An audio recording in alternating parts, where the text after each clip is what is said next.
Now reviews and previews of the latest on the art scene in Content.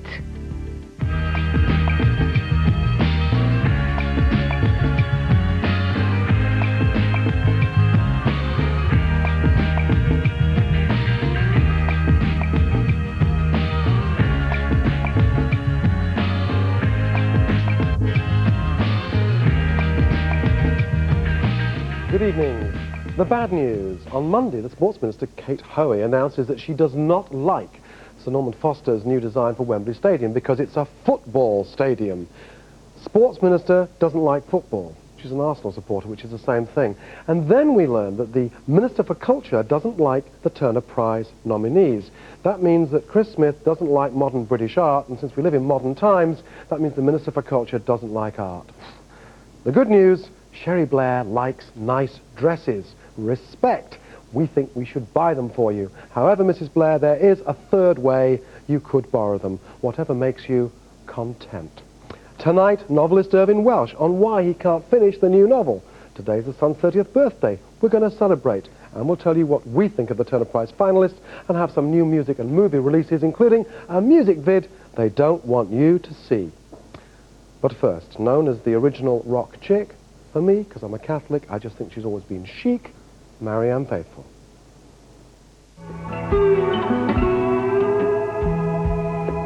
It was a long time ago.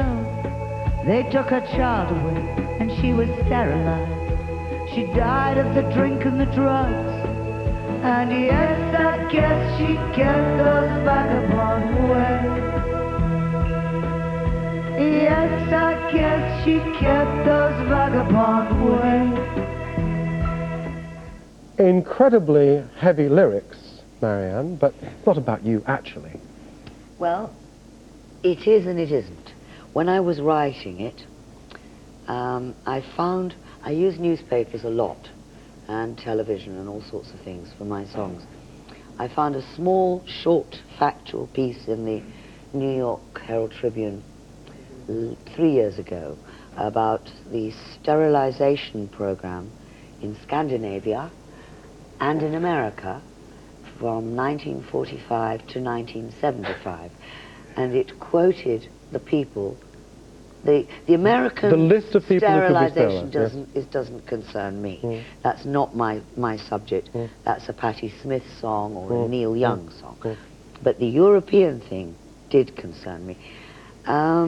You could be sterilized for having vagabond ways. Isn't that the last line of the law? The law, yes, it went through it very clearly. Drug addicts, nymphomaniacs, whatever they are, I really can't imagine, alcoholics, people who move from place to place, dark people, people with vagabond ways. Hence the title of the album that came out this summer, which you've last night just finished, what, 2 months to us, 4 months of touring it around? Yes, yes, okay. yes.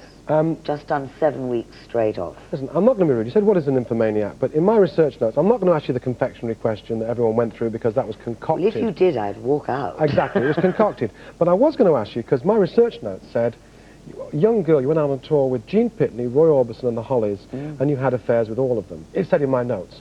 You couldn't have... Not all of the Hollies. Not all of the Hollies, that was my point. No, of course not. No, not that little... And I don't think they're called affairs. Those things are tour romances. That's the word. Different. Tour romance. Yes. Okay. The tour romance. No, I had a wee crush on Alan Clark.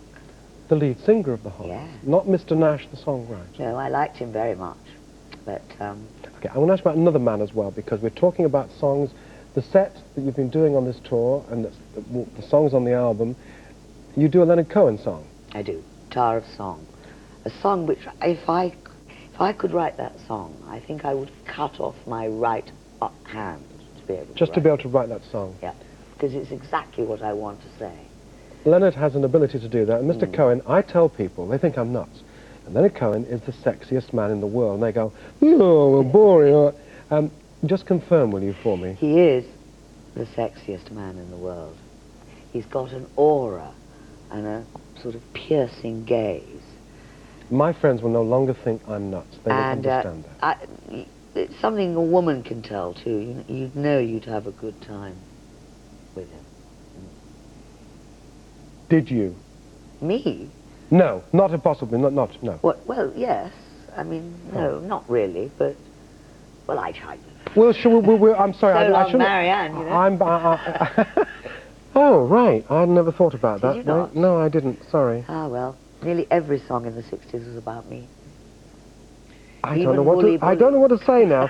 Is the song that you sing in the set a wonderful version you do, apparently, Working Class Hero by John Lennon? Yes. I know it's a great song, but do you want to be a working class hero? Is it something you would like to have been? It's something I really admire. That's why I sang it. Musicians are beyond class. There's no class system in our world at all. There's no colour bar either. It just doesn't exist.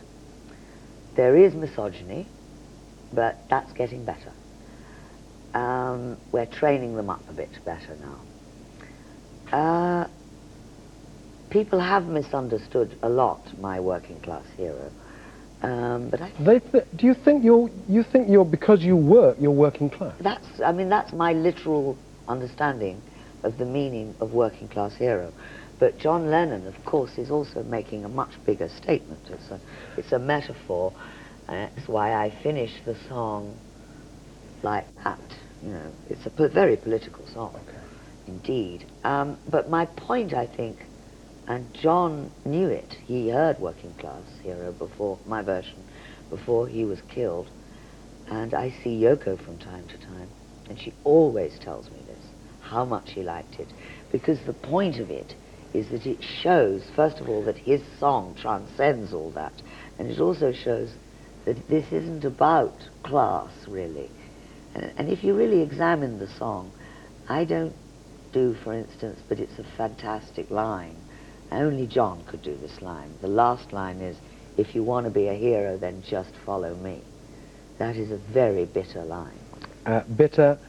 Our interview is over. It's been wonderful to come and talk, because you've been working with this album and this tour. I like a working class fucking hero. You're a working girl, and I don't mind you swearing after the after the watershed. It's quite all right. You can go back to your nicotine addiction and your coffee. And thank you very much, Marianne Faithfull. Thank you. Thank you, darling. Thank Very kind. Very kind. From a lady once denounced as a witch by the Vatican, we now come to a little more outrage on content. The Turner Prize, started back in 1984 to focus and popularise new British art. One rule, only under 50s with an exhibition in the last 12 months need apply. As usual, 4 artists. Have you seen them yet? You haven't checked these out at the Tate? You have to go. I will. You will. 4. I only just got back from your tour. I want to see the Van Dyke first. You can see the Van Dyke first. We find out who wins the Turner Prize next week. Some of the exhibits, though, have caused a storm. Tracy Emin's becoming the latest in a long line of tabloid bête noirs for exhibiting her unmade bed. The papers have been screaming, is this art? I like that. I've seen a It is. It's art. It's art.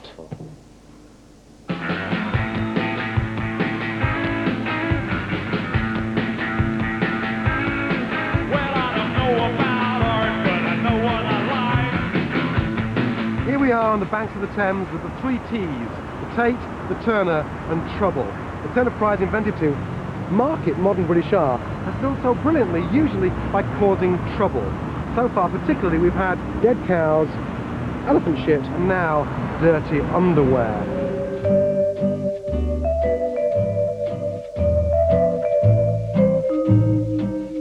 Tracy Emin, the so-called bad girl of the YBAs, has created the talked-about installation of the competition, My Bed.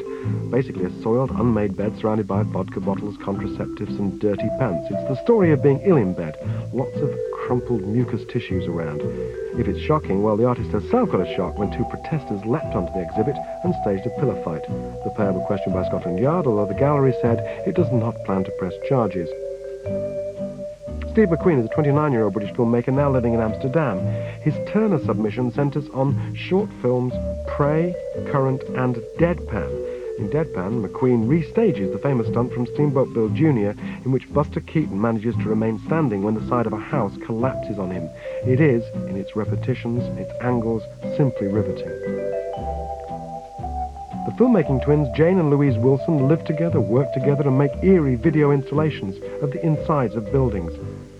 Sinister images inside a deserted Caesar's Palace, mixed with the monolithic Hoover Dam just down the road. you are actually immersed in 4 great complementing screens. At 39, Steve Pippin is the old man of this year's shortlist. Pippin's been converting unlikely objects into cameras since the early 80s, including wardrobes, fridges and toilet bowls. This year he exhibits Laundromat Locomotion, a group of grainy pictures of himself taken with a washing machine that he has turned into a camera. 4 nominees, only 1 winner. Who's it to be? Well, I'd go for Tracy, actually. Tracy Emin, you like the bed? Pippin for me. Yeah, I like Steve McQueen. Yeah, I like the photographs of the 2 girls. The Hoover Dam corridors, I thought they were absolutely brilliant. I was actually more sympathetic to Tracy Emin than I thought it was going to be, with all the media hype beforehand. That had put you off the media hype? No, it intrigued me. It was shocking. Okay. It was shocking. The bed was shocking. Yeah, Tracy Emin's bed. Yeah. Why was it was brave. I thought it was really brave. Why was it shocking? Oh, because it was dirty knickers on the It's the dirty knickers, isn't it? Yeah. Steve McQueen. Yeah. You like Steve McQueen? Very much, yes. Why? I thought it was very contemplative, intelligent. It had sources that I recognized, but it had digested them much better than the other 3. Why do you like McQueen? I like the way he just stood there and it fell down and he didn't even move a little bit, maybe a little bit, but it was really good because he was really focused on what he was doing and I really liked that. Yeah, that was. What did you like about Pippin? This is great. It was just the concept of, you know, using a washing machine as a camera. Yeah, it's just... You know, it was just Yeah, so off the wall. I mean, Tracy Emin, she's got imagination. Definitely I think she got needs a imagination. therapist. I think it's meaningful because you do a lot of things in bed. You're born in bed, you make love in bed, you die in bed. Did you like Aimez-vous le lit? Yes! Pourquoi? Joli. But the everyday put into the gallery is meant to express something about life. No? No? No, we could stay dirty in bed any day. We looked at that lot and I think they all needed lessons in painting. One small point, sir, and all the rest of you, painting. If that's what you like, check out the Tracy Emin room, not just the see-me bed, but wonderful statements woven into a flag, strange, messy A4 pieces of paper with drawings and statements, and 4 small, wonderful watercolours. Here's a detail of a piece by Tracy Emin entitled Berlin, the last week in April 1998. It really is quite super. Let's have a look at it. It can't come over quite here on television, but this is wonderful painting. It's just part of Tracy Emin. The Wilson twin stuff, I think is great. Steve McQueen's house falling, exhilarating. We think Emin will win because of the bread, dirty knickers, and 4 beautiful watercolours. The exhibition will be on at the Tate Gallery in London until the 6th of February 2000. So if you come down here, don't go to the Dome, go to the Tate. More artistic outrage after the break when I'm joined by novelist Irvine Welsh. See you in 2 minutes.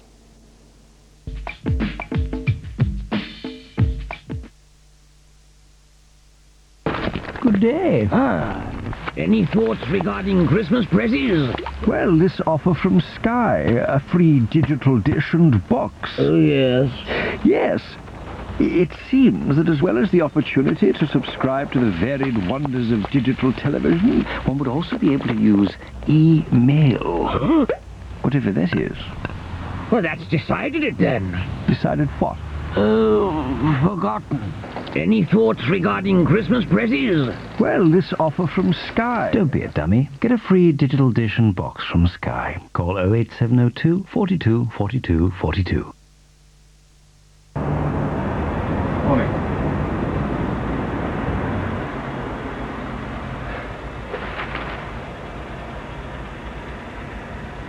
Excuse me, sir. This is not the lip-smacking chicken and mushroom flavour pot noodle snack I expected. Indeed, this is a clean suit. It's spotless. It just isn't gorgeous one-handed chicken and mushroom flavour. Pot noodle, please. Pot noodle. Everything else is just pants. I've got people round. So I bought these new Terry's chocolate orange mini segments. Each one's individually wrapped, so they're even easier to share. No, it's no good. They're gonna have to have biscuits. New Terry's chocolate orange mini segments. They're not Terry's. They're mine.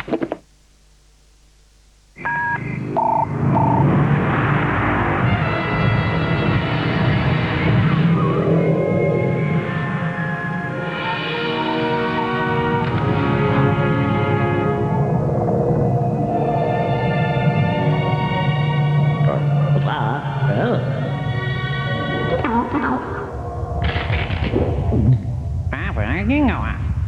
new Ericsson T28. Small, intelligent, tasteful. To find out how Barclaycard cover most purchases of £50 or more against loss, theft or accidental damage, call 0800 028 1000. Stunning, electrifying, superb. A gem. Rafe Fiennes, Liv Tyler, on Yegin.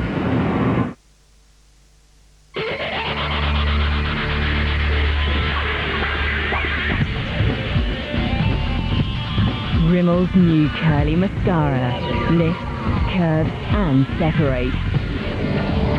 Don't take the straight and narrow. Make up your own language. Rimmel. Folk said it's the fountain of eternal youth. Shall we?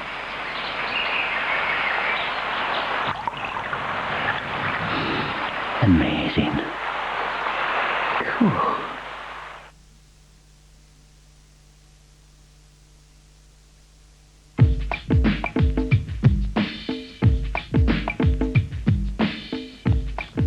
Welcome back to Content. In a moment, Irvine Welsh. But first, we go back 30 years, November the 17th, 1969, when the sun first rose at 5p an issue. A newspaper that redefined politics in these islands and even language. It certainly put the blur in tabloid and gave us the headline that hurts. A kind of downbeat haiku. What it takes a Japanese poet 3 lines to do, they do in 1. Here's our Content Top 10 some headlines from the first 30 years, and no sign in issue 1 of this new literary format, just a popularist horse racing story. Now, until 1983, the press believed you couldn't openly campaign for political parties. The Sun said, vote for Maggie. Say it loud, say it clear. Simplicity, and sometimes simple but effective wit, like this in 1992. If Kinnock wins today, will the last person to leave Britain please turn out the lights? Now, a Sun sub-editor may not be able to spell xenophobia, and you'd sense he'd be proud of that fact, but it does bring out the best in him. Up yours, Dolores. And it brings out the readers. And they even got in on the magic realism genre. Werewolf seized in Southend, and check the strapline. He fights cops on all fours, exclusive. A bad news day, they can write headlines that become the story. Freddie Starr ate my hamster. There it is. And it's not that easy. Freddie Starr ate hamster, no good. Ate my hamster, yes. This is poetry. And they understand our priorities. Sam Fox, I'm quitting page 3. The secret of the Sun's success, of course, breasts every day guaranteed. Reflected in that front page, which reflects us. And Mellor, toe job to no job. You wonder how Vialli puts up with him as a supporter. Anyway, we are obviously avoiding the classic one, which was horrendous, but which we must deal with. Glorying in enemy death. You hate the immorality, you applaud the concise expression. And we thought we'd end this Content 10 with another final disturbing image. The third way, Mr. Murdoch? Why not? The Sun backs Blair. Happy birthday, boys. Now, we promised not to discuss football, but we are going to discuss being Scottish and being Welsh, or at least being Irvine Welsh. For our next guest, was a guitarist and vocalist for the bands The Public Lice and Stairway 13. But let's put all that behind him. He's now reputedly Scotland's second highest earning author behind Rosamund Pilcher, of all people. The debut novel Trainspotting was published in 1993, staged in 1994 as a play, and released as the great movie in 1996. Last year, the novel Filth received critical acclaim, although the film version of the 94 novel, The Acid House, shocked the critics at Cannes and didn't do the business it should have done. Didn't do the business because, what do you say, Irvine? It needed better weather or something? Yeah, you've got to have nice weather. We brought it out on New Year's Day. To enjoy the movie, Acid House, you've got to have good weather. You've got to see it in the summer. That's why you're better getting on the video, which is out now, incidentally. And you can see it when it's, it's a nice sort of hot summer's day. You can walk outside and have a look at it. I mean, not that it is now, but yeah, I mean, it was never going to do kind of Trainspotting style business. It was always a dirty little nasty underground art house for them. It's on video now, and but the weather's getting cold, so buy it quickly before it gets really cold. I feel really guilty because you've come in here to do content tonight, and we're acting as another excuse for you not finishing the new novel, aren't we? Yeah, well, it's like any excuse I can get. I think... how far are you through the new one? Probably about 3/4 through, Tony, but it's one of those things that the longer you spend on it, it just seems to get bigger and bigger and bigger, but no better, unfortunately. So I'm kind of taking any excuse I can to leave it alone just now. Maybe well, I feel really stupid. You need to finish it. What's it about? I don't even know. You know, you never really know until you've actually finished it, which kind of sounds a strange thing to say, but it's like it's a bit of a big, messy, sprawling novel like Trainspotting. It's, you know, just a lot of characters going on this kind of strange journey, but it's like kind of through time, through different decades, you know, and it's kind of taking snapshots of it each decade. Can you write a novel without now thinking about the brand, the Irvine Welsh brand, I mean, you know, the brilliant marketing of Trainspotting, the look of the front cover of Acid House? Yeah, I mean, it's like, I don't really think about it. I mean, I don't really think about it in terms of sort of product until it's finished. I mean, it's like you've really got to have two heads, and you can't let these two heads interfere with each other. You've got to have your kind of art head on when you're doing it, and then when it's finished, you want to make the best of it and get it to as many people as you can. So you've got to have the business head on then. But if you let either interfere with each other, so the business head isn't there yet. No, it won't be there. The business head's completely gone, and as you know, as the mess that my house is in, with papers and boxes and unopened letters and mail and manuscripts would tell you. So I've got to get all that. You know, I'll get all that sorted out. I'll do my business 6 months once I've finished writing the novel. You are going to finish it, are you? Hopefully, yeah. I can't live like this forever. Like. The question about being Scottish, I mean, there's the wonderful moment which I can turn to in Trainspotting immediately and find the page with such a wonderful expression that I don't hate the English, I hate the Scots, because we can't even be dominated by intelligent people. We're run by wankers, the English. Yeah. Being Scottish is shite. Do you still feel that in the late 90s? Well, I think it's changed now. I mean, the democratic deficit's transferred. You know, you've got the West Lothian question. We've not only got our own parliament, we're running your one. So, I mean, it's like, it's shite being Scottish because you're colonising a bunch of wankers in a way. So you're colonising us? Oh, yeah, okay, fine. Yeah. Yes, you are colonising us. But the whole point about the idea of being Scottish is that there's so many different types of Scottishness and so many different Scotlands. I mean, it's like, I think down here a lot of people think of Scotland as being a kind of sort of homogenous place, but it's not. It's quite a diverse place, and I think a lot of people within Scotland would argue for devolution within Scotland. Like, you know, people in Orkney and Shetlands feel as far away from Edinburgh as they do from London. That's a reasonable way of looking. It's a reasonable way of looking at it. The last thing, while we wait for the novel to come through, what about the movies? Where are all your movie projects? Yeah, they've all kind of fallen into this big black hole of development hell. There's about 3 different film projects kicking around in there now, and just trying to resurrect all these things through different sort of contractual things, and just the usual tedious things that actually stop you from getting on with doing what you should be doing. Hopefully that'll happen. Dealing with your development hell is stopping you finishing the novel, sir. Yeah, I know, and dealing with a novel is stopping me getting these things out of the development hell. But yeah, well. All right, my last one, and there's a one-word answer to this. My boss thinks Marabou Stork's your worst novel. I love it. What do you think of it? Yeah, I think it's the best. That tells my boss what we think of him. Yes. Irvine, thank you for joining us. Very, very kind of you. Very kind of you. Thank you. A couple of quick previews now. The Shout, a fantastic vocal big band who combine influences from jazz to gospel. They played the first of a fortnight's gigs at London's Drill Hall tonight. They are fantastic. Shout, check them out. They should go on tour soon as well. And we said we wouldn't mention football for obvious reasons, but there's a football movie on general release on Friday. It's called The Cup. It's a football movie set in a Buddhist monastery. Please take a look at this.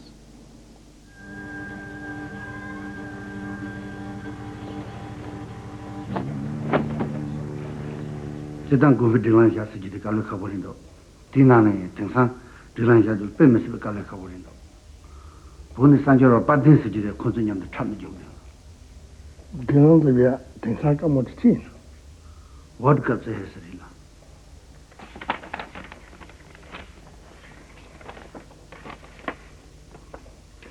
boru se chi zabale jakha chimbani re ni re zone oli dogdo ji tondal de hola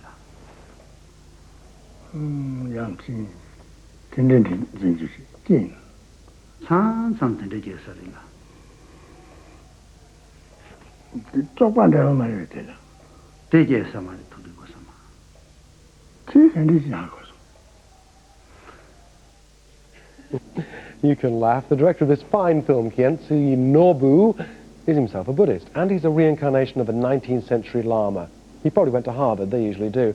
But you can find this beautiful film at a multiplex near you this very weekend. Now, if you missed our show last week, you'll have missed the rare sight of Malcolm McLaren being lost for words. This is the book he was talking about, Out of Control, The New Biology of Machines by Kevin Kelly. He couldn't remember the title.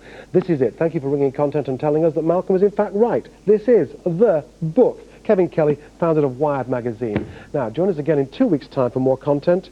It's the footy next week. We're back in a fortnight when our guest will include Britain's stateliest homo. His own words, Quentin Crisp. Until then, we leave you with the new Supergrass video. Not my kind of band in any way, admittedly, but it's my kind of video, because it's a video you probably will never see. You see, it's deemed too scary to show before the watershed. Check out The Vomit Shot. Check us out again in 2 weeks. We'll see you.